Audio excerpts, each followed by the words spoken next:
আমি এক গ্র্যাজুয়েট গৃহবধূ। বাবা মা ছোটবেলা থেকেই বারবার বলতেন, ভালো করে পড়াশোনা কর, জীবনে এই লেখাপড়াটাই তোমার কাজে লাগবে।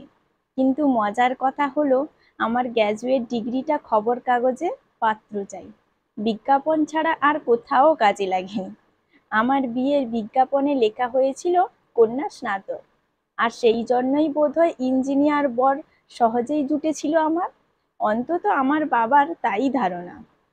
তাদের মতো তাই পড়াশোনা আমার কাজে লেগেছিল বই কি। অঙ্কে খুব ভালো ছিল আমার মাথা। দিদিমণিরা তাই বলতেন, মনে পড়ে কাক টাকা ভরে উঠে অঙ্কের প্রাইভেট টিউশন পড়তে যেতাম এলাকার সেরা মাস্টার অবনী দাসের কাছে। স্যার বলতেন, অঙ্কে তোর এত ঝোঁকটা খুব কাজে আসবে, দেখবি তুই একদিন অঙ্কের প্রফেসর হবি।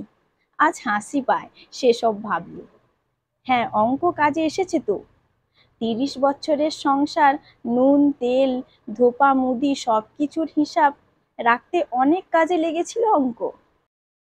আমি বাংলা নিয়ে পড়েছিলাম, বাংলা অনার্স। বড্ড ভালো লাগতো। কলেজের প্রফেসররা বলতেন, আমার ঝোঁক দেখে এই ভালো লাগাটা বাঁচিয়ে রেখো যত্নে, ভবিষ্যতে কাজে আসবে। হ্যাঁ, সেও তো কাজে এসেছে। অলস দুপুরের খাতার পেছনে হিজিবিজি কবিতা লেখা আর ছেলেকে বানান শেখানো। খুব দুঃখ ছিল আমার, বড্ড আক্ষেপ ছিল। প্রায় ভাবতাম, কি দরকার ছিল পড়াশোনা করার, শিক্ষিত হওয়া, ছেলে বড় করা, হেসেল ঠেলা আর সংসারের সকল মন জুগিয়ে চলা কাজ করে যে মানুষগুলো সারা জীবন ধরে, তাদের তো এত কিছু লাগে না। কিন্তু কিন্তু হঠাৎ সব ভাবনা থেকে কেমন যেন পাল্টে গেল গতকাল। আমার ছেলে চাকরি পেয়ে দেশের নামজাদা মাল্টিন্যাশনাল কোম্পানিতে। এই বছর সে হয়েছে বছরের সেরা এমপ্লয়ি। গতকাল পেয়েছিল পুরস্কার নিতে। মঞ্চে উঠেই সে বলল, এ পুরস্কার উৎসর্গ করলাম আমার মাকে। আমার মায়ের শিক্ষাই আমার আজ জীবনের সাফল্যের পথে এগিয়ে দিয়েছে।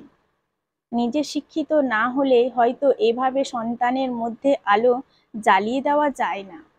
আর তাই আমিও আজ চেষ্টা করি তার মধ্যে থাকা শিক্ষাটুকু অন্যের মাঝে ছড়িয়ে দিতে, কোম্পানিতে যোগ দেওয়া সব নতুন ছেলে মেয়েদের মাঝে প্রসারিত করতে। দুটো চোখ বয়ে জল ঝরিয়ে যায়। আমি ভুল ভাবলাম, আমার শিক্ষা আমার অন্তরের আলো বিফলে যায়নি। আমি পেয়েছি আমার উত্তরসূরিকে এই শিক্ষার আলো পৌঁছে দিতে। শিক্ষা মানে তো শুধু ডিগ্রি নয়, বা কেবল সেই ডিগ্রির কাজে লাগিয়ে চাকরি করা নয়। শিক্ষা এক আলো, যে আলোর এক প্রজন্ম থেকে অন্য প্রজন্মে যে পৌঁছে দিতে পারে, সেই আসল শিক্ষিত। কলমে পল্লবী সেনগুপ্ত, কণ্ঠে সুষমা।